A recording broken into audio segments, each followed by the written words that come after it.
ദേഷ്യം ഒതുക്കി പിടിച്ചു നിർത്തുന്നവരാണ്. ചൂടാകേണ്ട സന്ദർഭമാണ്, ദേഷ്യം പിടിക്കേണ്ട അവസ്ഥയാണ് മുന്നിൽ വന്നിട്ട്, പക്ഷേ പിടിച്ചങ്ങ് ഒതുക്കിപ്പോയി. അതേപോലെയുള്ള ഭാഷയിൽ തിരിച്ച് അവനോട് പറയണം, ഞാൻ അങ്ങനെ പറയുന്നില്ല. അയാൾ അത്രയും രൂക്ഷമായ ഭാഷയിലാണ് നമ്മളോട് പ്രതികരിക്കുന്നത്. അതേ നാണയത്തിൽ തിരിച്ചടിക്കാൻ അവകാശമുണ്ട്. അതിനേക്കാളും നല്ല ശൈലി, മുത്തഖീങ്ങളെ ശൈലി, ദേശത്തെ കടിച്ച് പിടിച്ച് ഒതുക്കി നിർത്തലാണ്. അഷ്റഫുൽ ഖൽഖ് മുഹമ്മദുർ റസൂലുള്ളാഹി സ്വല്ലല്ലാഹു അലൈഹി വസല്ലം തങ്ങളെ എത്ര പേര് ചീത്ത വിളിച്ചു, പക്ഷേ അല്ലാഹുവിന്റെ റസൂല് ഒരാളോടും പ്രതികരിച്ചില്ല. പ്രതികരിക്കാൻ വേണ്ടി എഴുന്നേറ്റ സ്വഹാബിമാരെ പോലും തങ്ങളവിടെ പിടിച്ച് ഇരുത്തിപ്പോയി. എന്നിട്ട് വളരെ സാവകാശത്തോടെ വിളിച്ചു ചോദിച്ചു, പ്രശ്നങ്ങൾ പരിഹരിച്ചു വിട്ടു. ദേഷ്യം പിടിക്കുന്ന നേരത്തത് പിടിച്ചു നിൽക്കാനുള്ള കഴിവില്ലേ, അത് ചെറിയ കഴിവല്ല, വലിയ കഴിവാണ്. സുബ്ഹാനല്ലാഹ്, ദേഷ്യം പിടിക്കുമ്പോ നമ്മളെ നാവിനെ നമ്മൾ നിയന്ത്രിക്കണം. അനാവശ്യ വർത്തമാനങ്ങൾ വന്നുപോകും, പ്രേരണ വന്നുപോകും, പക്ഷേ പറഞ്ഞേക്കരുത്. അനാവശ്യ വർത്തമാനങ്ങൾ ചൂടോടെ പറഞ്ഞാല് ആ നേരത്തങ്ങനെ പറഞ്ഞു എന്നൊക്കെ ഒരു ആവേശം നമ്മളെ മനസ്സിൽ വന്നേക്കും. പിടിച്ചു നിൽക്കാനുള്ള കഴിവാണ് ഏറ്റവും വലിയ കഴിവ്. അഷ്റഫുൽ ഖൽഖ് സ്വല്ലല്ലാഹു അലൈഹി വസല്ലം തങ്ങളെ ദേഷ്യപ്പെടുത്തുന്ന വിധത്തിൽ ഒരാൾ വന്ന് തങ്ങളെ മുന്നിൽ സംസാരിച്ചു. അല്ലാതെ ദേഷ്യപ്പെടുത്തുന്ന രൂപത്തിൽ കേട്ടപ്പോ സഹിക്കാൻ കഴിയാതെ ഉമർ ബിൻ ഖത്താബ് റളിയല്ലാഹു അൻഹു ഒറ്റ എഴുന്നേൽക്ക്. എന്തോന്നും റളിയല്ലാഹുവിന്റെ എഴുന്നേൽപ്പ് കണ്ട എന്തോ ചെയ്തു പോകും. ഉമർ റളിയല്ലാഹുവിനോട് നബി സല്ലല്ലാഹു അലൈഹി വസല്ലം, നിങ്ങൾ ഇരിക്കൂ ഉമറേ, ഹാദൽ ഹലീമു അൻ യകൂന നബിയ്യ, ഇരിക്കൂ, നിങ്ങൾ അവിടെ ഇരിക്കൂ.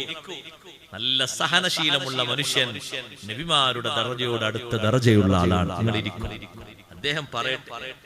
പിന്നെയും ഒരുപാട് പറഞ്ഞപ്പോ തങ്ങൾ ചോദിച്ചു, കഴിഞ്ഞോ, നിങ്ങൾക്ക് പറയാനുള്ളതൊക്കെ കഴിഞ്ഞോ?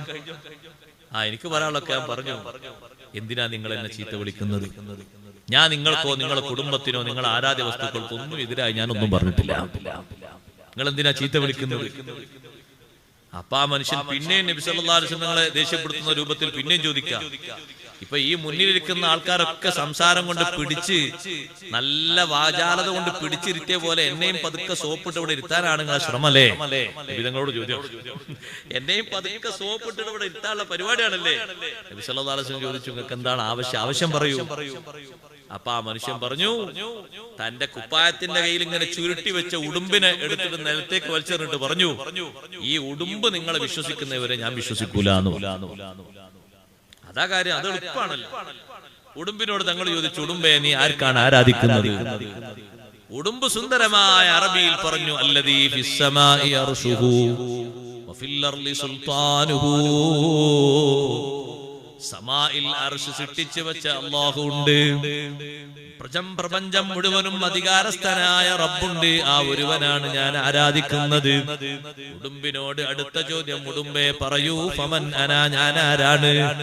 ഉടുമ്പ് പറയുന്നു, അൻത അബ്ദുല്ലാഹി വറസൂലുഹു ജഅലകല്ലാഹു ഖാതിമൻ നബിയ്യീൻ. നിങ്ങൾ അല്ലാഹുവിന്റെ അടിമയാണ്, അല്ലാഹുവിന്റെ റസൂലുമാണ്. അമ്പിയാക്കളിൽ അവസാനത്തെ നേതാവായി അല്ലാഹു നിങ്ങളെ തെരഞ്ഞെടുത്തിരിക്കുന്നു. ഉടുമ്പങ്ങ് സംസാരിച്ചപ്പോഴേക്ക് ദേഷ്യപ്പെട്ട് വല്ലാതെ ചീത്ത വിളിച്ച മനുഷ്യന്റെ ദേഷ്യം മുഴുവനും ഒലിച്ച് ഇറങ്ങിപ്പോയി. നബി സല്ലല്ലാഹു അലൈഹി വസല്ലം തങ്ങളെ മുന്നിൽ വെച്ച് ഷഹാദത്ത് കലിമ ചൊല്ലിപ്പോയി. അയൽക്കാരിൽ നിന്ന് എന്തെങ്കിലും ഉപദ്രവം വരുമ്പോഴേക്ക് വല്ലാതെ ചീത്ത പറഞ്ഞിട്ട് മനസ്സിൽ നിന്ന് മായാത്ത കലകൾ ഉണ്ടാക്കരുത്. നല്ല സഹനത്തോടെ നമ്മൾ അവിടെ പ്രതികരിക്കണം. മഹാന്മാരൊക്കെ സഹിച്ച സഹനത്തിന്റെ ചെറിയൊരു ഭാഗം പോലും നമ്മളെ ജീവിതത്തിൽ വന്നിട്ടില്ലല്ലോ. അബൂബക്കർ സിദ്ദീഖ് റളിയല്ലാഹു അൻഹുവിനെ ചീത്ത വിളിക്കുന്നു. ഒരാൾ വന്നിട്ട് നബി സല്ലല്ലാഹു അലൈഹി വസല്ലം നിങ്ങൾക്ക് ഏറ്റവും ബന്ധമുള്ള സ്വഹാബിയല്ലേ അബൂബക്കർ സിദ്ദീഖ് റളിയല്ലാഹു അൻഹു, സിദ്ദീഖ് തങ്ങളെ വന്നിട്ട് ചീത്ത വിളിക്കുമ്പോ നബി സല്ലല്ലാഹു അലൈഹി വസല്ലം നിങ്ങൾ ഒന്നും മിണ്ടുന്നില്ല. തങ്ങൾ അങ്ങനെ നോക്കിയിരിക്കുന്നു. ആ മനുഷ്യൻ ചീത്ത പറയുന്നത് അവസാനിച്ചപ്പോ സിദ്ദീഖ് റളിയല്ലാഹു അൻഹു തിരിച്ചങ്ങോട്ട് പറയാൻ തുടങ്ങി. ചീത്തയല്ല, ആ മനുഷ്യൻ പറഞ്ഞതിനെ പറ്റി തിരിച്ച് മറുപടി പറയുമ്പോ നബി സല്ലല്ലാഹു അലൈഹി വസല്ലം ഇറങ്ങി അങ്ങ് പോയി. സിദ്ദീഖ് റളിയല്ലാഹു അൻഹു ചിന്തിക്കുന്നു, പടച്ചോനെ എന്നെ ചീത്ത വിളിക്കുമ്പോ നബി സല്ലല്ലാഹു അലൈഹി വസല്ലം ഇവിടെ ഇരുന്നിട്ട് ഒക്കെ കേട്ടു. ഞാൻ പറയാൻ തുടങ്ങിയപ്പോ തങ്ങൾ ഇറങ്ങിപ്പോയല്ലോ, ഇതിന്റെ പിന്നിലെന്തോ രഹസ്യമുണ്ട്. പോയി ചോദിച്ചു, അല്ലാഹുവിന്റെ റസൂലേ തങ്ങൾ എന്തുകൊണ്ടാ ഇറങ്ങിപ്പോന്നത്? സിദ്ദീഖേ, നിങ്ങളെ ചീത്ത വിളിക്കുമ്പോ നിങ്ങളെ തലക്ക് മേലെ ഞാനൊരു മലക്കിനെ കാണുന്നുണ്ട്. ആ മനുഷ്യൻ പറഞ്ഞതിന് മുഴുവനും മലക്ക് മറുപടി പറയുന്നു. നിങ്ങൾ പറയാൻ തുടങ്ങിയപ്പോ മലക്കങ്ങ് മറഞ്ഞുപോയി. അപ്പോൾ ഞാനിങ്ങ് ഇറങ്ങിപ്പോന്നതാ. പിടിച്ചു നിൽക്കാനുള്ള കഴിവ് വേണം. അഹ്മദുൽ കബീർ ദിഫായി റളിയല്ലാഹു അൻഹു